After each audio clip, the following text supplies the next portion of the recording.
morning. It is Thursday, August 15th, about 9:45 in the morning. I'm back in the filter pit, as you can see. I've just done a clean on both Easy Pods, and I have put the sieve filters, the one here and the one on the other side, back in. As you can see, the moving bed is doing well. The water level is exactly where I want it, and the pump housing, or my pump chamber here, is doing well. The water level is staying good in there. What I have decided to do is yet another change, because I want better flow in the pond to actually exercise the koi.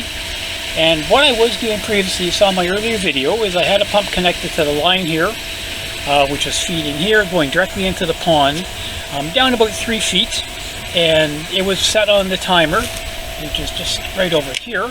So I've unplugged it at the moment. I'm going to make another change.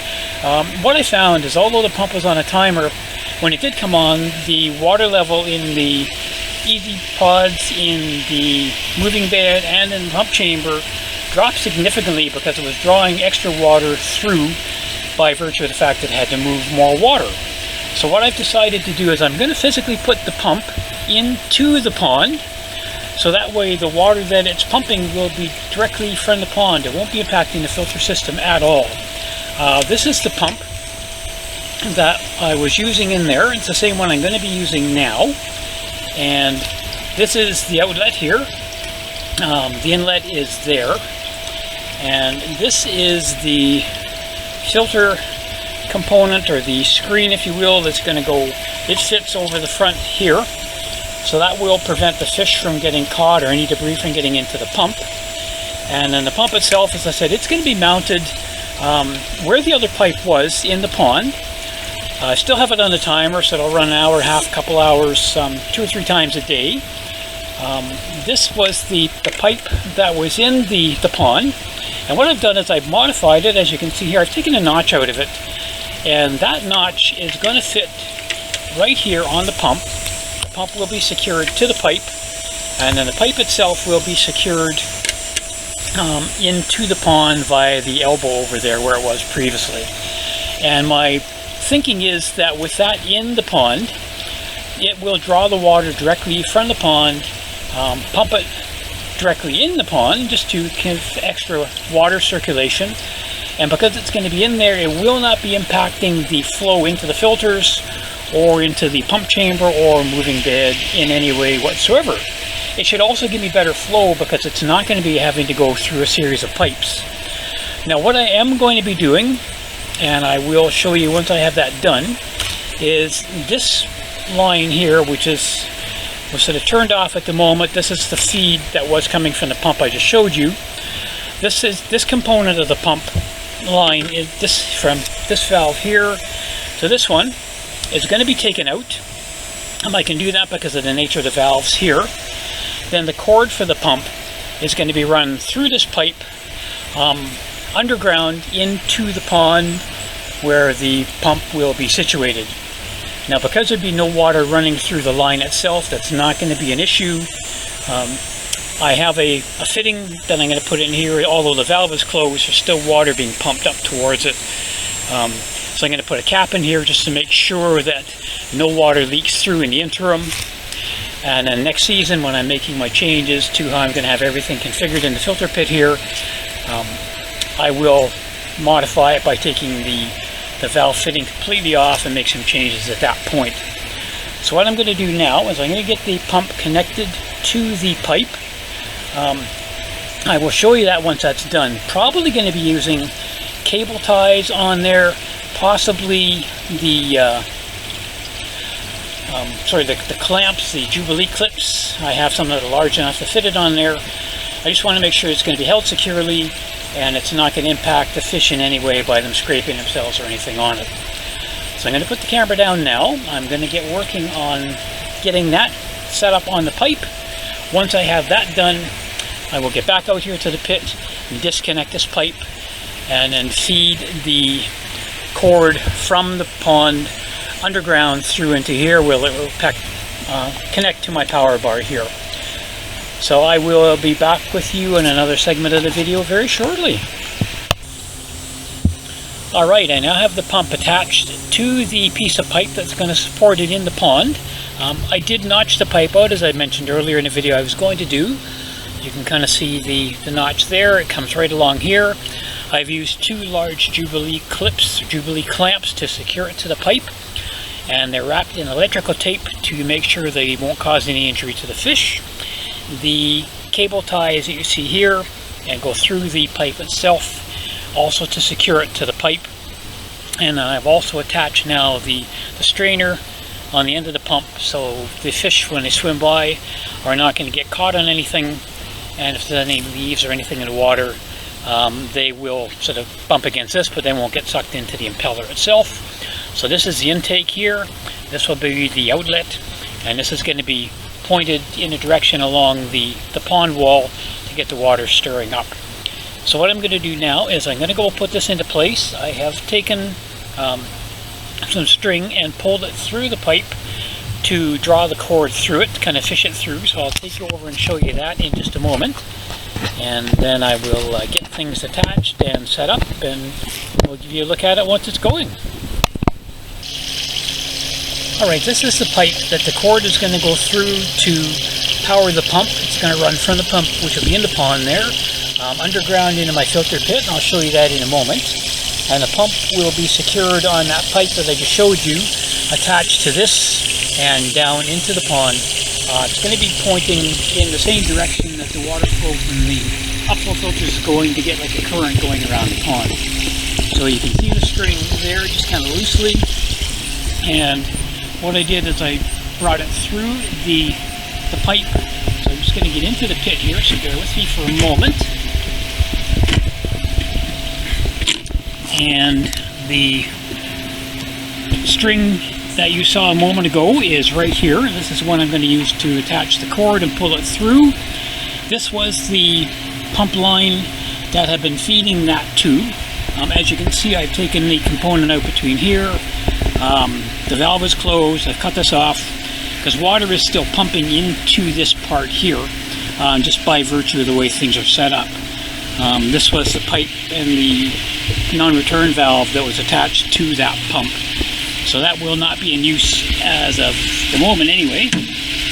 And the filter is running very well. The water is still flowing pretty well through the sieves here, so I'm quite happy with that. And what I'm going to do is, as I said, I'm going to attach the string to the cord from the pump.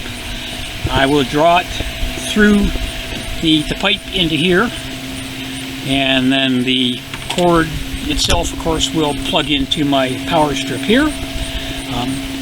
The string will be attached and remain attached to the cord, so in the winter, when it's time to take the pump out and secure it for the winter months, I will just draw it back through the pipe.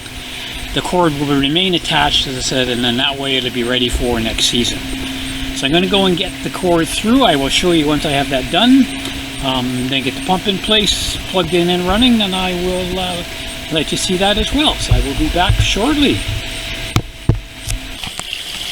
I now have the pump reinstalled in the pond, and if you look just down there, as you can see it under the water, the power cord from the pump runs up through this black pipe here, and then it comes across underground into the filter pit and comes out at this fitting right here.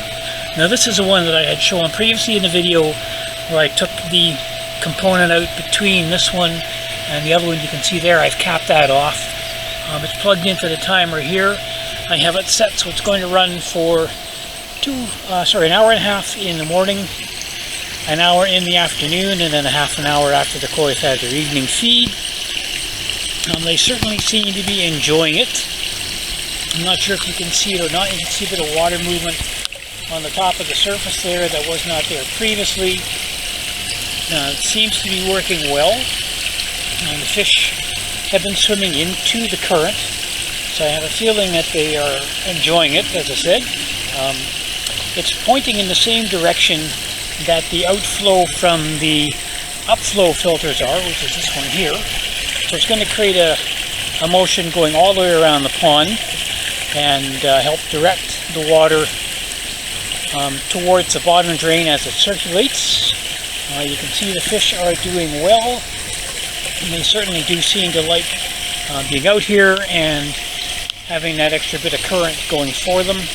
And as I said, it's not going to be running continually, so that will also save on some of the electricity costs. So again, an hour and a half in the morning, an hour in the afternoon, and then a half an hour in the evening, and I'll see how that works out. The spray bar, as you can see, is working well. The fish are doing well and enjoying things.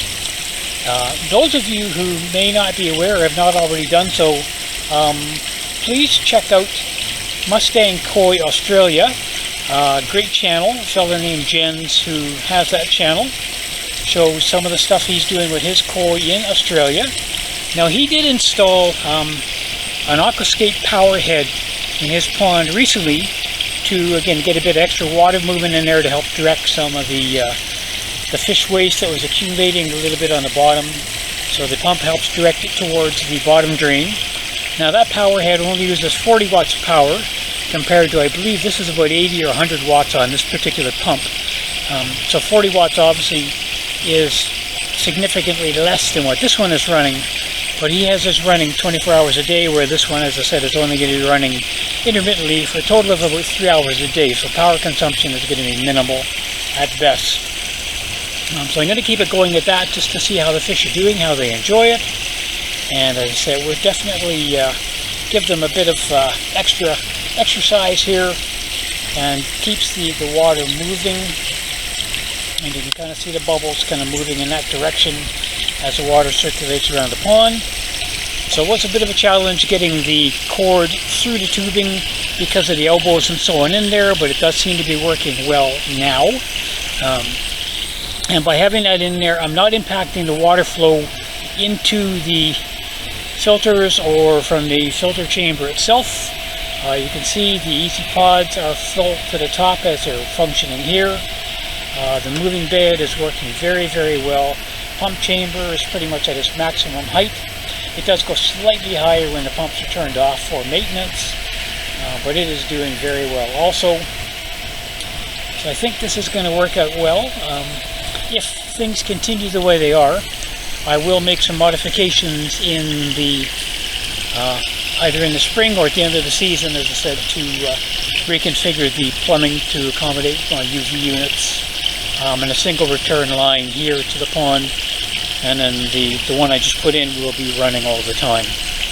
So as I said, again, just pop over and check out Jen's channel, Mustang Koi Australia. I will put a link in my description to his channel. And thank you again for watching the video to the end. Hopefully you found it of interest. If you haven't already done so, please hit that like and subscribe button. Your support is very, very much appreciated. Feel free to leave comment or questions below. I'm always happy to respond to those as quickly as I can. And with that said, I'm going to end the video here. So thank you again for watching. Please hit that like and subscribe button. And remember to keep calm and keep koi.